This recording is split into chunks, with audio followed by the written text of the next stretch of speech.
수알머슴과 길잡이 사형쌤의 수학수다. 알고 수학수다방이죠? 매스스토리즈 그 91번째 시간입니다. 100번을 향해 다가가고 있어요. 와우. 안녕하세요, 순이에요. 안녕하세요, 사형쌤입니다. 봄은 봄이로 돼 봄이 온 것 같지가 않네요, 그죠? 글쎄 말이요. 상황이 계속 안 좋네요. 자, 어쨌든 우리는 현실적인 계속- 상황은 상황이고 계속 우리는 해야 합니다. 그렇죠. 공부라는 건 끝이 없는 거죠. 지난 시간까지 우리는 네. 정수해를 가지는 네. 부정방정식을 살펴봤죠. 네. 부정방정식이라는 건 뭐였냐 하면 까만. 미지수의 개수보다 네. 잘 좀 써주세요. 예, 방정식의 개수가 적을 때 미지수의 개수가 방정식의 개수보다 적을 때. 예, 아니요. 미지수의 개수보다 개수보다. 방정식의 개수가 적을 때. 그러니까 미지수가 두 개인데 식이 하나다. 미지수가 세 개인데 식은 두 개다. 네. 뭐 이런 꼴들. 그럴 때는 해가 한 쌍으로 특정되지 알아요. 예, 않는다. 그래서 적당한 조건을 주어줌으로써 네. 그 몇 쌍의 가능한 해들을 찾을 수 있게끔 해줘야지만 그 문제를 풀 수가 있다. 있겠죠. 그렇죠. 그래서 지난번까지는 네. 그 조건이 얘는 정수해를 가져 네. 라는 조건이 주어진 1차의 부정방정식을 자연수 혹은 정수라는 조건을 이용하는 것, 호재법의 성질을 이용하는 것, 네. 두 가지 방법으로 푸는 방식을 좀 살펴봤었어요. 네. 자, 그러면 미지수의 개수하고 방정식의 개수가 같을 때, 같을 때. 그때를 뭐라고 하냐면 연립 방정식이라고 해요. 네. 미지수, 방정식 두 개의 개수가 같을 때. 그렇죠. 미지수의 개수하고 등식의 개수가 같을 때. 예를 들면 음. x 더하기 y는 5, x 빼기 y는 12를 만족하는. 네. 그러니까 이 두 가지 등식을 동시에 성립시키는. 해를 찾아라. 그렇죠. 그러한 x랑 y를 구하시오. 이렇게 이야기를 하면 네. 그때 이제 이것을 우리는 연립 연립 방정식이라고 부르는 거예요.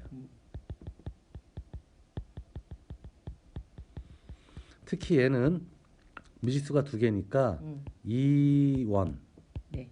두 개의 구성원으로 이루어져 있다. 음. 그 다음에 모든 문자식의 차수는 다 1차죠. 네. 그래서 1차 연립 방정식이라고 부르는 거예요. 네.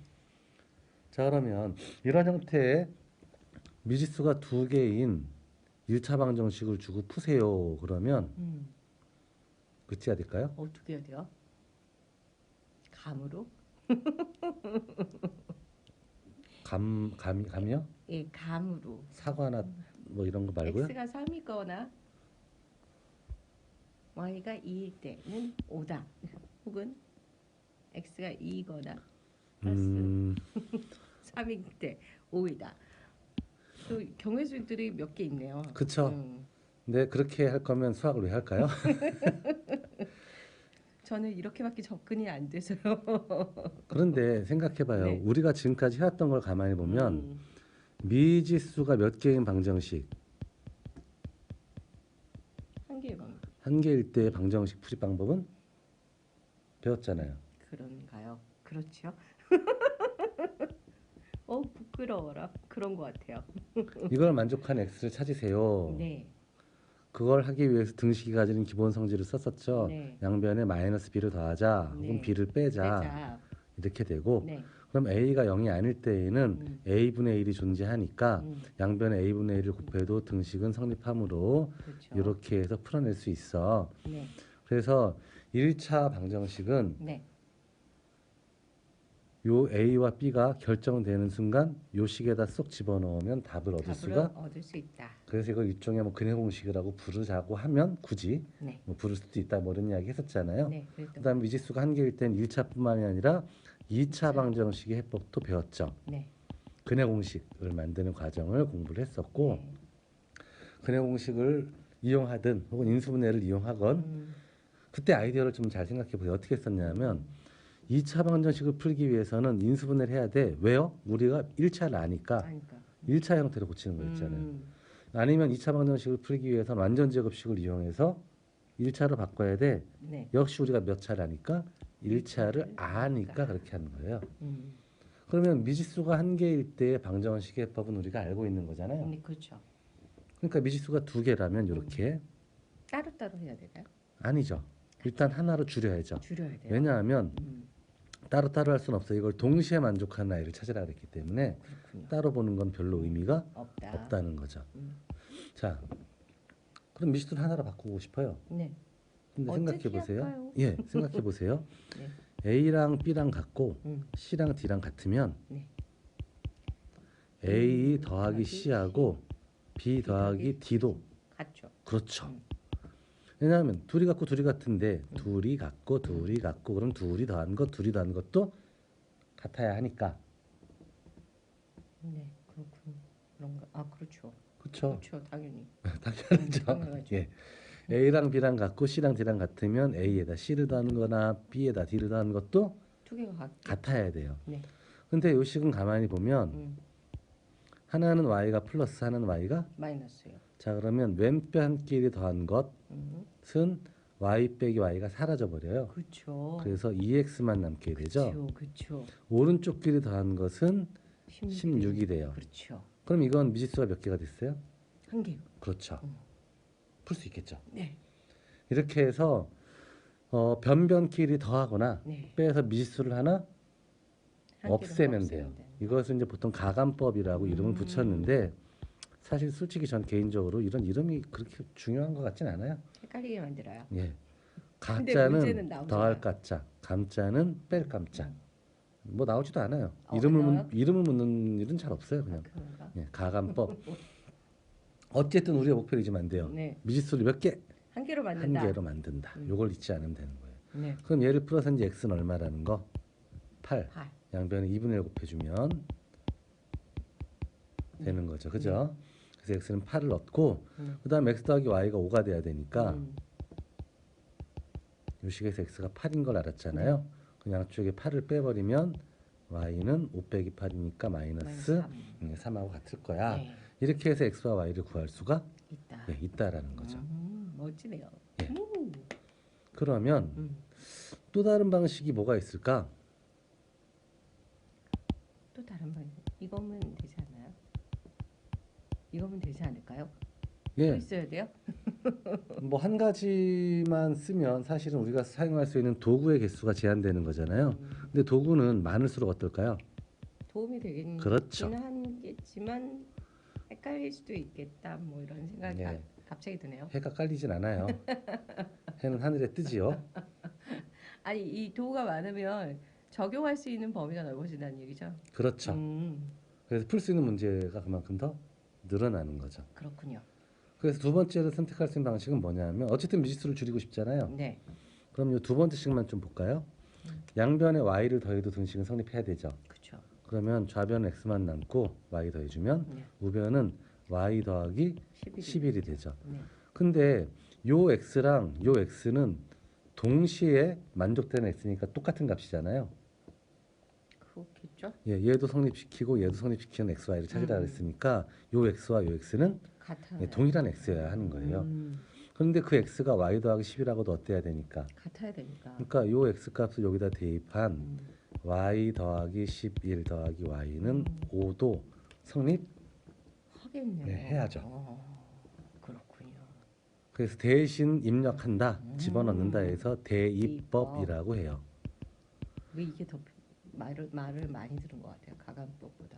그냥 대입한다는 말은 많이 쓰니까요. 문자식에 이제 문자 대신에 숫자를 집어넣는 걸 전부 다 대입한다 이렇게 표현하니까 그러면 y 더해서 2y가 되고 네. 11을 빼주면 마이너스 6이 되겠죠. 그렇죠. 그 양변에 2분의 1 곱해서 y는 마이너스 3 이걸 대입해서 x는 아까 얼마였죠?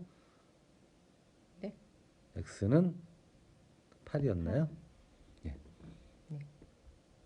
예. 그렇죠. 우리 기억력이 참 짧은 것 같아요. 자, 그래서 점점 나이가 들수록 짧아지는 이유는 뭘까요? 나이 공개하지 마세요. 아 죄송합니다. 자, 계속 얘기했잖아요. 많다고. 자, 이렇게 해서 풀어내는 것을 이제 대입법이라고 이야기하는 거고요. 네. 아니면 또 다른 방법으로는 뭐가 있냐면 첫 번째 식에서 색깔을 좀 달리 해볼까요? 첫 번째 식에서 x만 남겨주면 네. 5 빼기 y가 되죠. 그렇죠. 저는 두 번째 식에서 x만 남겨주면 11 더하기 y가 되죠. 그렇죠. 근데 이 x랑 이 x도 어때야 되니까 같아야 되니까. 결론적으로 5 빼기 y하고 음. 11 더하기 y도 같아야 된다는 걸 알 수 있어요. 그렇게 되네요. 그렇죠. 그럼 양변에 y를 더해주면 얘는 사라지고요. 네. 이놈은 2y가 되겠죠. 네. 양쪽에 11을 빼주면 음. 마이너스 6이 되고 네. 그래서 양쪽에 2분의 1을 곱해주면 Y는 그렇죠. 이렇게 해서 답을 얻어도 상관이 없다. 없다라는 겁니다. 그렇군요. 그래서 이것을 뭐라고 하냐면 같을 등 값이 같은 값을 만들어서 비교를 한다 해서 등지법이라고 이야기하는 거예요. 근데 그래서 이제 연립방정식해법을 보통 세 가지로 분류를 해요. 가감법, 대입법, 등지법. 등치법. 예. 근데 저는 이런 이름 따위 필요 없다고 생각해요. 어쨌든 우리의 목표를 잊으면 안 돼요. 우리의 목표는 단 하나예요. 미지수의 개수를 뭐 할 것? 한 개로 만들 것. 그렇죠. 음. 줄일 것.